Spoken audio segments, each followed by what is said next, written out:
Chers auditeurs, bonjour et bienvenue dans le chapitre 8 de L'impossible sinon rien, best-seller.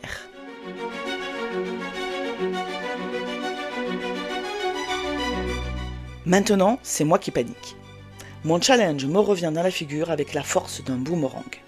Et au lieu de chercher, je flippe en pensant à ce qui m'attend si je ne trouve pas cet auteur providentiel. Je regarde l'heure pour me rendre compte que cela fait presque 1 heure que je me morfonds sans agir. Il est vraiment temps de s'y mettre. Je me lève et décide de faire la même chose que ce que j'ai fait avec Tristan, une carte heuristique de mind mapping. C'est une méthode que j'aime bien pour clarifier mes idées et faire ensuite le tri. J'écris en gros, au milieu du tableau blanc, J.K. Rowling de l'érotisme. J'essaie de faire le vide dans mon esprit et respire profondément, puis je laisse l'inspiration me gagner. Je trace un premier trait vert, best-seller, que j'écris en majuscule. Je continue, qui m'amène à Internet. Une flèche auto-édition qui mène à d'autres encore, Amazon, Kobo, Blog, Fixia, Wattpad, Librinova, Iggybook, autres plateformes françaises à découvrir, sites perso, concours littéraires, revues littéraires. Je trace une nouvelle ligne qui m'amène vers Salon de l'érotisme. On peut toujours rêver, mais pourquoi pas après tout. Oups, tout cela me fait penser à budget. C'est vrai que je n'ai pas pensé à demander à Larsan s'il m'avait alloué un budget pour ma recherche. J'écris budget à la suite de Salon, mais aussi d'Amazon, Kobo, auto-édition. Mais tout à coup, je pense tant que je relis intuitivement à J.K. Rowling. Tout cela va me prendre un temps monstrueux. Ce ne sont pas 2 heures ou 3 heures par jour allouées à cet objectif qui vont suffire à ratisser toute cette sphère. Je laisse tomber mon bras le long de mon corps, amorphe. Plus je remplirai ce tableau, plus il me faudra de temps pour explorer ces pistes. C'est décourageant. La tâche me paraît encore plus énorme, irréalisable, par une seule personne en si peu de temps. Mon Dieu, comment vais-je faire ? Comment trouver cette foutue auteure qui se cache quelque part sur la toile ou ailleurs ? Si encore elle existe.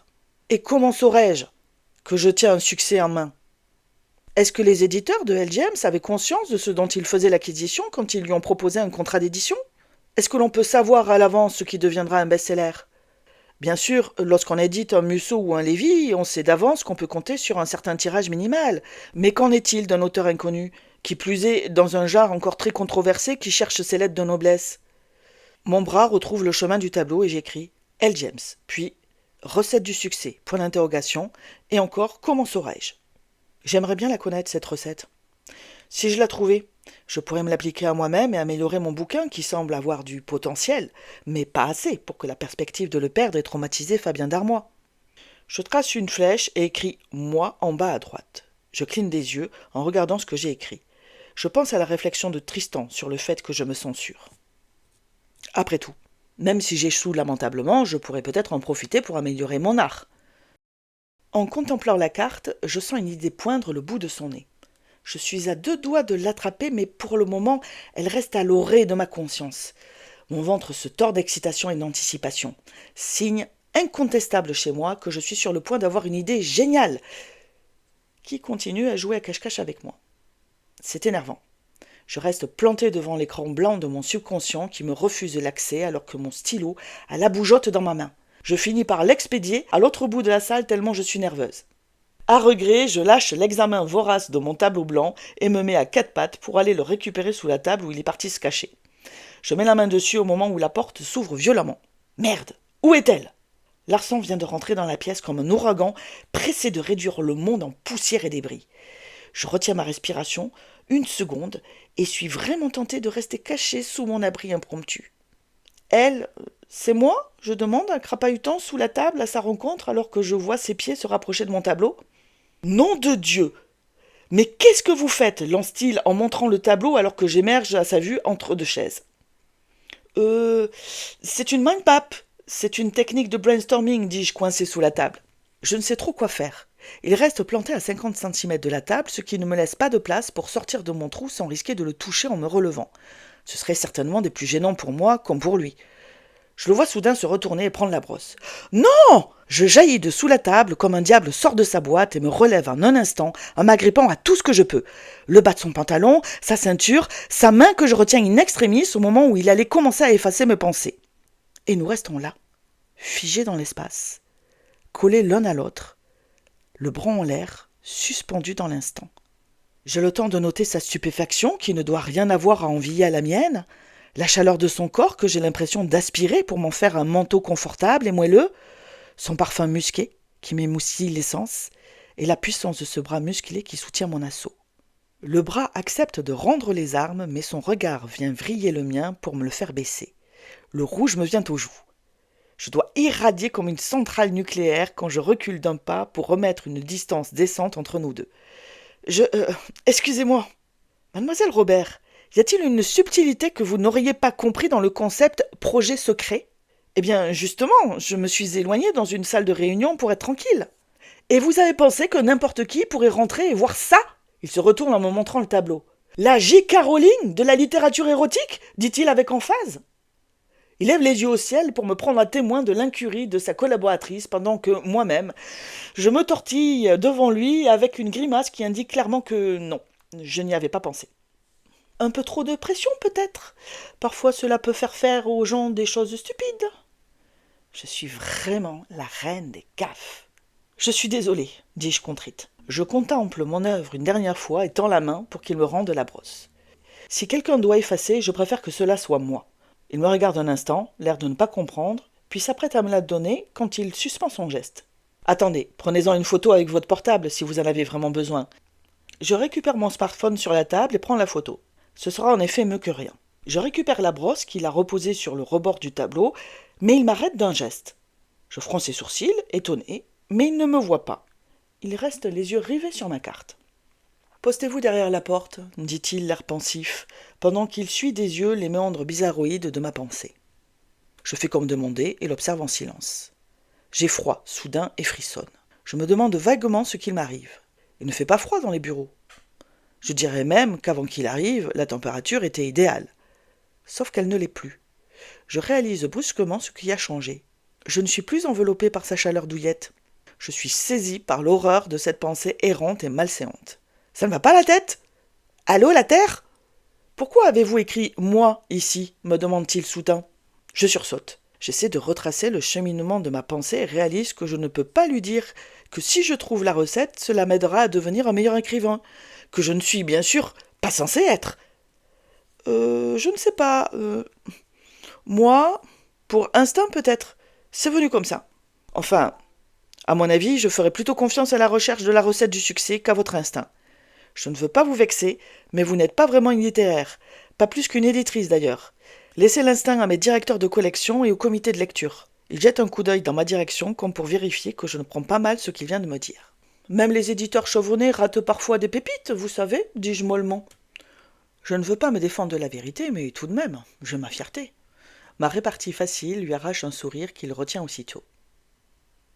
Je ne vous ai pas embauché ni confié cette mission en me basant sur un hypothétique instinct encore à prouver, mademoiselle Robert. Ce sont vos compétences en stratégie marketing qui m'intéressent pour arriver à nos fins. Alors, à votre avis, quelle est la recette du succès de L. James ? Pourquoi cela a-t-il fait un carton ?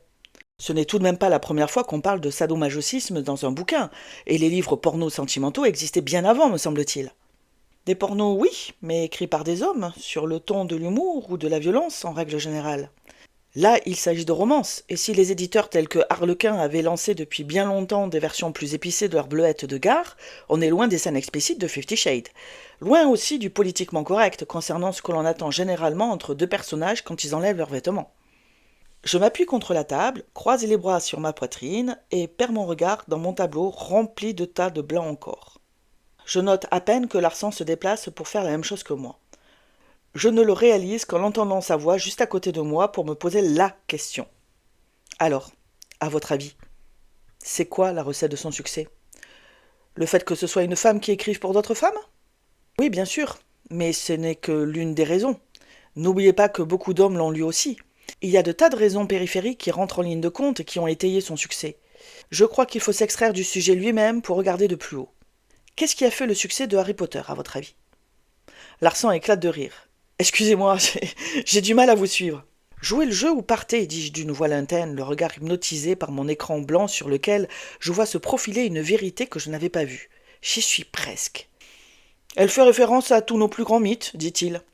Oui, nos légendes, avec la pierre philosophale et la recherche de la vie éternelle, le roi Arthur dans le 2e, Le retour dans le temps et la réparation des injustices dans le troisième. Une évocation de la résurrection et le dépassement de soi dans le quatrième. Mais aussi, elle parle de ce que l'homme a fait de pire. L'oppression, le nazisme et la ségrégation. Elle ne s'est pas contentée de nos légendes. Elle est allée puiser dans notre histoire la plus prégnante, la plus déstabilisante. Elle a repris l'ensemble des thèmes qui sont partagés par la quasi-totalité de l'humanité. J'entends un profond soupir à côté de moi qui me sort de ma transe. Larsan se redresse, prend la bosse et efface d'un coup net J.K. Rowling de la littérature érotique. Il darde ses yeux sur moi et me montre Elle James. Oubliez Harry Potter. Je veux notre Elle James bien française et du cul bien écrit. C'est tout ce que je veux. Arrêtez vos délires. Je cligne des yeux pour ajuster mon regard qui était parti loin, très loin. Mes délires ? Oui, vos délires. Revenez sur Terre, voulez-vous ? Quel est le rapport entre ces considérations sur la saga Harry Potter et notre recherche ? Mon sang ne fait qu'un tour et j'explose. Voilà pourquoi vous m'avez confié dans un éclair de lucidité et d'humilité, certainement peu habituel chez vous, cette recherche. Vous avez la vue courte et placée un peu trop au sud, si vous voulez mon avis. Faites attention, vous oubliez à qui vous parlez. Vous faites attention, vous parlez à la femme qui vous rapportera des millions, à condition bien sûr que vous me laissiez faire le travail que vous m'avez demandé de faire. Larsan prend une grande inspiration et se dirige vers la porte. Je crois qu'il va partir et me laisser tranquille quand je le vois prendre une chaise et bloquer la poignée de la porte. Baissez d'un ton, voulez-vous ? Je n'ai pas envie que quelqu'un arrive pour savoir ce qui se passe ici. Plutôt que de revenir, il garde prudemment ses distances en s'adossant au mur et me fait signe de continuer, avec la hauteur d'un monarque qui donne de mauvaise grâce la parole à son fou. Je reste buté et renfrogné devant lui. Je n'ai visiblement pas la même capacité que lui à retrouver mon calme. Mon sang bouillonne dans mes veines. Je ne supporte pas qu'il me menace. Il faut qu'il arrête ça. Je ne vais pas pouvoir le supporter longtemps. La pression est déjà énorme. Je n'ai pas besoin qu'il en rajoute. Je ne veux plus que vous me menaciez. Vous avez crié sur moi, me répond-il posément. Parce que vous avez commencé. Je suis votre patron. Cela vous donne, à mon avis, encore moins le droit de me crier dessus. C'est un point de vue. Je ne veux plus que vous me menaciez. Je répète, je suis passé en mode buté. J'ai besoin de sérénité pour réfléchir. Il croise les bras et me regarde avec un sourire qui veut dire « pauvre petite chose ». Je pense au contraire que la pression est un saint émulateur, surtout dans des délais aussi serrés. Pas pour ce que je suis en train de faire, et pas avec ma personnalité ni mon expérience. Vous m'ôtez au contraire tous mes moyens avec cette attitude vindicative et terre-à-terre. Nouveau soupir, et prière silencieuse vers le ciel à sainte patience avant de reposer des yeux adoucis sur moi. Finissons-en. Je préférerais continuer à réfléchir seul. Et moi, je préférerais avoir une chance d'élever un peu mes pensées, maître Obi-Wan Kenobi. L'évocation m'arrache malgré moi un sourire que j'essaie de rendre le plus condescendant possible. Je me retourne vers mon tableau et cherche à reprendre le fil de mes pensées là où je les avais laissées. Je grogne de frustration. Je n'y arrive pas. Je l'ai perdu. Mais si, dit-il en reprenant sa position à côté de moi contre la table. On en était à J.K. Rowling, qui doit certainement son succès à sa capacité à reprendre nos mythes et notre histoire pour les transcender dans ses histoires de Harry Potter. Des choses communes à presque toute l'humanité. Ou tout du moins le monde occidental, si vous me permettez une petite interjection. Que voulez-vous dire, en fait ? Elle James devrait son succès au même type de recette ? Je pensais que c'était juste une fanfiction de Twilight, au départ. Oui, et Stephanie Meyer en a presque vendu autant, mais je ne pense pas que le succès soit dû à la fanfiction en elle-même. Certes, Christian est presque aussi dangereux pour Anastasia qu'Édouard le beau vampire l'est pour Bella, mais c'est surtout le style et le rythme hypnotique qui est à retenir. Nous sommes dans la tête de Bella et les émotions de Bella comme nous le sommes dans celles d'Anna. Stephanie Meyer et Elle James ont donc surtout en commun leur capacité à créer une extrême empathie avec le lecteur. Je n'y crois pas une seconde. C'est du côté de l'histoire qu'il faut chercher. Je suis d'accord avec vous, mais l'histoire seule ne suffit pas. Il y a des tas de bonnes histoires qui pourtant ne marchent pas. Et elles ne marchent pas parce qu'on n'arrive pas à pleinement rentrer dans le personnage. Suzanne Collins, avec son Hunger Game, a elle-même aussi créé une grande empathie avec le lecteur grâce aux émotions de l'héroïne. C'est un principe commun à ces 3 séries. Toujours pas d'accord, fait Larsan en jouant maintenant lui-même son buté de service. Là aussi, c'est l'histoire qui a fait le succès. Je préférais votre idée sur notre inconscient collectif, en quelque sorte. Les vampires en font partie, depuis très longtemps maintenant. Et l'amour interdit date de la nuit des temps, lui aussi. Rien d'original, en somme. Je contemple à silence le tableau, mais la réponse n'est pas là. Mythes, légendes, histoires. J'ai entendu une fois quelqu'un dire que l'on n'inventait plus rien. On recycle, en quelque sorte. on reprend une idée qui est déjà là et on la remanie suffisamment pour qu'elle paraisse originale. Qu'y a-t-il de caché et de bien connu derrière 50 Shades? À part bien sûr la pure et fraîche jeune fille qui tombe amoureuse du mauvais garçon qui en a eu des dizaines avant de tomber vraiment amoureux pour la toute première fois. Elle le rend meilleur, sauf son âme en quelque sorte. Il y a une totale liberté assumée dans 50 Shades, dis-je pensivement. Ça, je ne vous le fais pas dire, me répond-il avec un ricanement malsain qui ne me plaît pas. Bien, je crois que je ferais mieux de continuer à réfléchir en marchant. Ça me fera du bien de sortir de cette salle, j'y ai passé toute la journée. Larsan sursaute. Quoi? Non, vous ne pouvez pas partir comme ça, on y est presque. Je rassemble mes affaires et l'affronte du regard. Je serais mieux pour réfléchir chez moi, seul. Non, c'est faux, on est toujours mieux à plusieurs pour faire un brainstorming, vous devriez le savoir. Allez, revenez, on ne peut pas en rester là, on y est presque, je vous dis. Et le suspense serait insoutenable si on lâchait l'affaire maintenant. Tant mieux, vous le méritez. Que voulez-vous dire? Je n'ai aimé ni votre ton, ni vos insinuations. Je redresse fièrement la tête et me lance dans une imitation grotesque de son ricanement. Nouveau soupir, nouvelle invocation silencieuse au ciel. J'enchaîne immédiatement pour ne pas lui laisser le temps de me sermonner comme je suis sûr qu'il en a envie. Je n'apprécie pas qu'on ricane méchamment sur un livre qui m'a beaucoup apporté, comme à des millions de femmes et d'hommes d'ailleurs, qui l'a libéré de certains carcans étriqués et bien pensant au sujet de leur sexualité, de leurs désirs et de leurs fantasmes. Si vous voulez vraiment ouvrir un département littérature érotique, je pense que vous devriez faire montre d'un peu plus de respect pour le genre. Bref, vous m'avez énervé et c'est la fin de la journée. Je pense que j'ai bien mérité un peu de repos. Mais avant, j'ai besoin que vous me trouviez une solution de financement pour tous les achats en ligne que je vais devoir faire.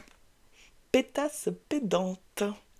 C'est exactement l'image que je dois lui montrer, mais je m'en fiche royalement. Je le toise de toute ma froideur, la main serrée à m'en faire mal sur la poignée de la porte. En face de moi, Larsan semble hésiter sur la conduite à tenir. Il se frotte le menton et quand il retire sa main, je vois qu'il se retient de rire. Il fait des gestes très lents en soulevant un pan de sa veste. Il en retire son portefeuille qu'il ouvre. « Ne tirez pas », dit-il en sortant une carte et en me la tendant. Il ne bouge pas d'un pouce. Aussi, je suis obligé de lâcher la poignée et de m'approcher pour la prendre la plus à distance possible. Je me trouve risible, mais je ne peux pas m'en empêcher. J'ai envie de le piler sur place. Et voilà le prix que doit payer tout homme qui a blessé une femme, me dit-il en m'abandonnant la carte de crédit. Je le gratifie d'un sourire carnassier en la prenant. Et ce depuis la nuit des temps, je lui réponds en retournant bien vite vers la porte.